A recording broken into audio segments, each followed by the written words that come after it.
Juan Francisco Quevedo es licenciado en farmacia por la Universidad de Santiago de Compostela, farmacéutico rural en la localidad cántabra de Bielva. Su primera novela, Ana, en el mes de julio de 2014, obtuvo un notable éxito de ventas. Su segunda novela, Querida princesa, es de 2016. Su libro de poemas, El sedal del olvido, publicado en Septentrión Ediciones en 2017, recoge poemas introspectivos que abordan el tema del amor, la muerte y la infancia. Publica en el diario Alerta habitualmente crónicas. En la revista digital Culturamas ha participado recientemente con reseñas del libro Ana Merino, El mapa de los afectos, y del poeta Julio González Alonso, Ruido de ángeles. Ha publicado relatos, aparecen en un libro conjunto con el relato La verdadera patria, en abismos del sudoeste. Es escritor de haikus acompañados de dibujos que supongo que en no mucho tiempo conformarán un libro. Y ahora, aparte de la lectura, nos va a mostrar esos dibujos, cuando quieras. Vale, gracias, Marisa. Bueno, lo primero, sumarme un poco a lo que han dicho todos los que me han precedido y dar las gracias a Luis, a Marisa y a esta casa, que está ahí Alberto representándola, y sobre todo, y también a todos ustedes, porque la verdad que en estos tiempos tan inciertos que nos acompañan, pues ya tiene mucho mérito que se acerquen a escuchar algo de poesía.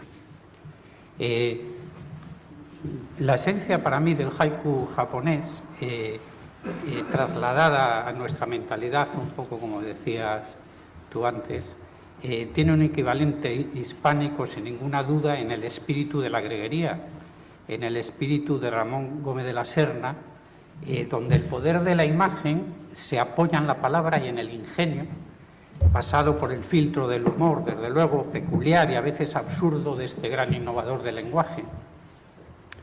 A pesar de que la greguería no responde a ninguna estructura ni métrica ni silábica, bien es cierto que la imagen sugerida desde ella siempre además se sustenta en un lenguaje que se caracteriza por poseer, desde mi punto de vista, un enorme sentido poético.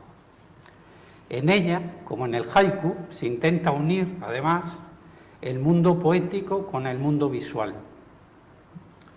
Yo los haikus que os presento beben de alguna manera de la fuente de la greguería y siempre pretenden ser la concentración de una idea en una imagen con un contenido sobre todo claro e inmediato. No obstante, sea cual fuere el proceso creativo de cada cual, la adaptación de esta composición a los nuevos tiempos, distanciándose desde luego del haiku tradicional, que se basaba, como bien han dicho, en la contemplación de la naturaleza, en especial en el cambio de estación, las estaciones, nos conduce a muchos poetas, a muchas temáticas, al mundo urbano, y además no siempre para hacerlo de una manera meramente descriptiva, sino que para abordarlo muchas veces desde un punto de vista reflexivo y o crítico. Bueno, os puedo contar cómo llegué un poco al... a mí me tradujeron al inglés y en la revista anual que saca la Universidad de Princeton, Inventory, hace 2 años compartí las traducciones con una poeta japonesa que no está traducida al castellano, y entonces me despertó mucha curiosidad. Esta hacía un haiku que no tenía nada que ver con el haiku tradicional. Escribió solo 2 libros durante la ocupación estadounidense de Japón después de la Segunda Guerra Mundial, que se prolongó más o menos hasta el año 52, y después desapareció y no se volvió a saber de ella. Y fueron 2 libros que fueron 2 grandes bestsellers, se vendieron muchísimo. Y bueno, entonces a mí, a través del inglés, a mí me lo han traducido al castellano, y yo he hecho alguna traducción y tal, y a raíz de eso he empezado yo a meterme un poco más en el mundo del haiku y demás, ¿no? Y bueno, ahora si queréis, bueno, en cualquier caso, retomo. Así que con el espíritu de la greguería, el esquema tradicional silábico del haiku, que sí le suelo cumplir, cierta variedad temática y mi mirada personal, compuse estos versos para algunos de mis dibujos, ¿no? Y al fin y al cabo los haikus no son más que aviones de papel lanzados al aire. No sé si va bien todo, sí.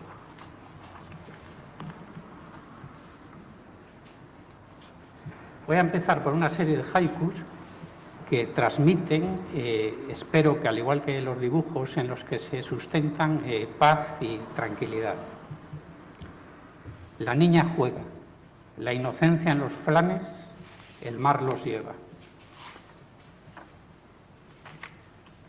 Ambos se van, la inocencia y la arena, hacia la mar.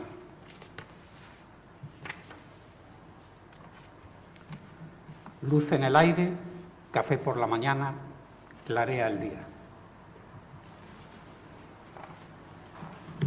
Pasan los años, la penumbra del tiempo cubre los claros. Se siente libre quien corre tras los sueños, quien burla al tiempo.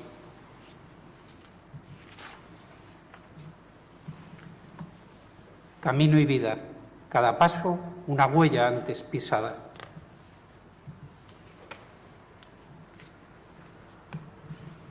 Hombro con hombro por el duro sendero que nos aguarda. Es con mi hermano este dibujo.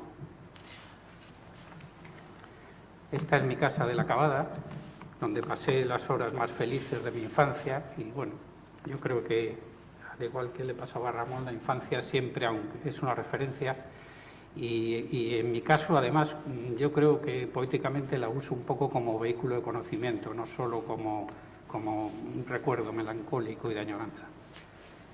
Duermen los sueños en los niños que fuimos, nunca se esfuman. Errar la ruta nos conduce de lleno a un mar de dudas. Aquí ya doy comienzo a estos haikus un poco más reflexivos, ¿no? Que van a reflejar a veces cierto dolor y cierto sentido crítico.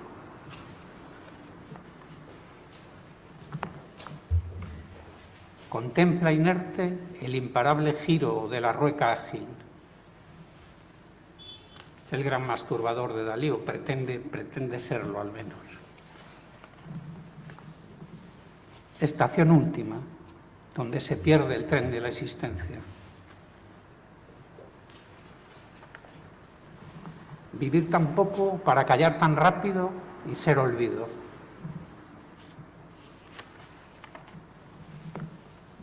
Yacen los sueños en la frágil memoria que alzan los hombres.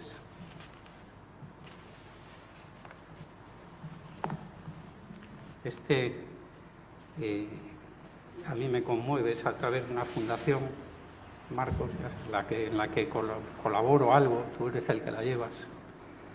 Una mirada traspasa la conciencia de la injusticia.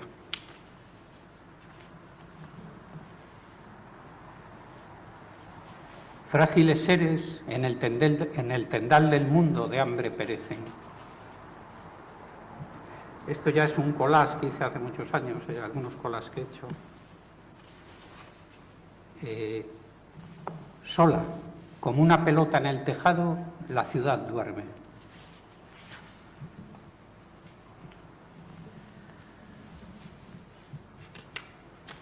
Siempre nos mece la barca del recuerdo, nunca regresa.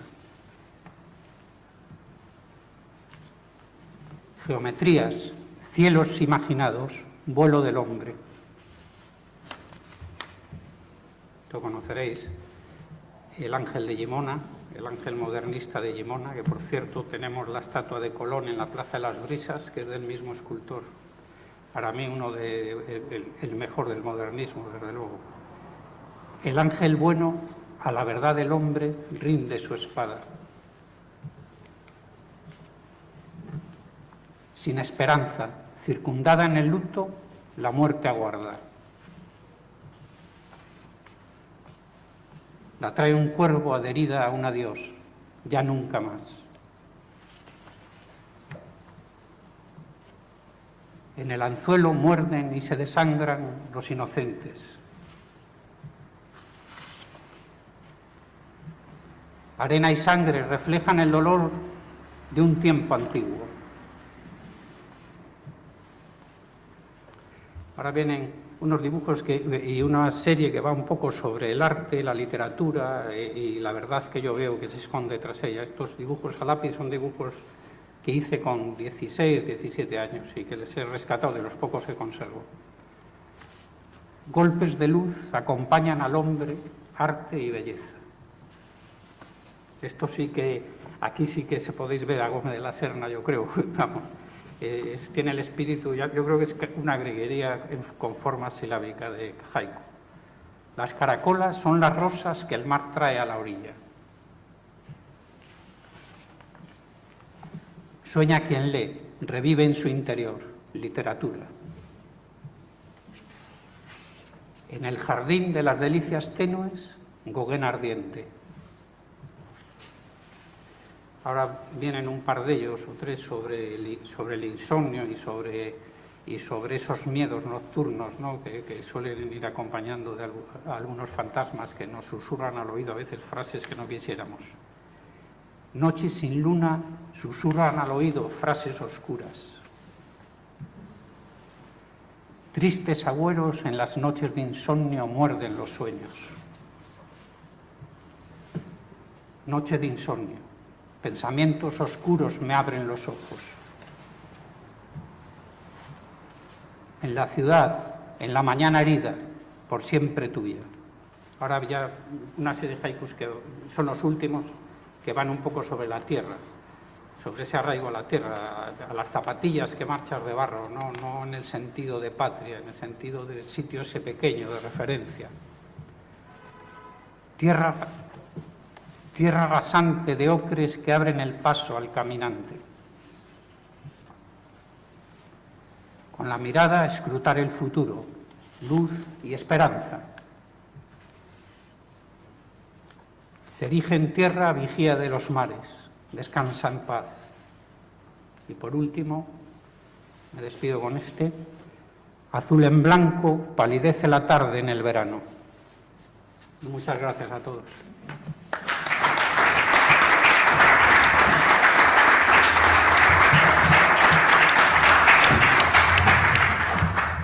Muchas gracias, Juan Francisco, un gran trabajo, todos estos dibujos.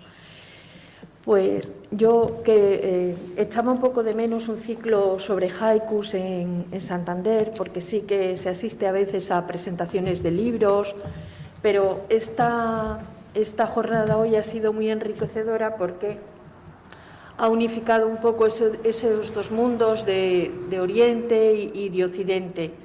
Y todas estas visiones de Antonio Casares, de Ramón Maruri, de Juan Antonio González Fuentes y de Juan Francisco Quevedo, pues nos han abierto un poco a esa parte más conceptual que tiene el haiku en nuestra cultura. También ha habido mucha imagen que también tiene el haiku oriental, la captación de ese instante. Y está bien que a veces el haiku se salga un poco de esa norma tan estricta de los haikus ortodoxos orientales, pues porque ellos mismos también los hacían. El gran iniciador del haiku, Matsuo Basho, en el siglo XVII también era una literatura más mística, pero también a veces transgredía la norma, pues a lo mejor escribía en presente, que no se podía, o su discípulo más reprendido, el que más reprendía Matsuo Basho, que era un gran poeta, Kikaku, por ejemplo, hacía un tipo de haiku a veces que introducía el tema urbano, que en aquella época no se hacía, incluso el tema erótico, que Matsuo Basho lo obviaba completamente, y otro de los grandes del haiku, como es Yosa Buson, también era una persona que hacía un tipo de haiku más filosófico. Luego ellos también abrían muchísimo ese campo. Y referente a lo que decía antes Juan Antonio González Fuentes respecto a lo de la métrica, pues por ejemplo, Kobayashi Isa, pues a veces hacía lo que ellos llamaban letras que sobresalen y hacían haikus. A lo mejor él tiene uno con 5, 6 y 8 sílabas, en vez de 5, 7 y 5, que era lo habitual. Muchas gracias a todos.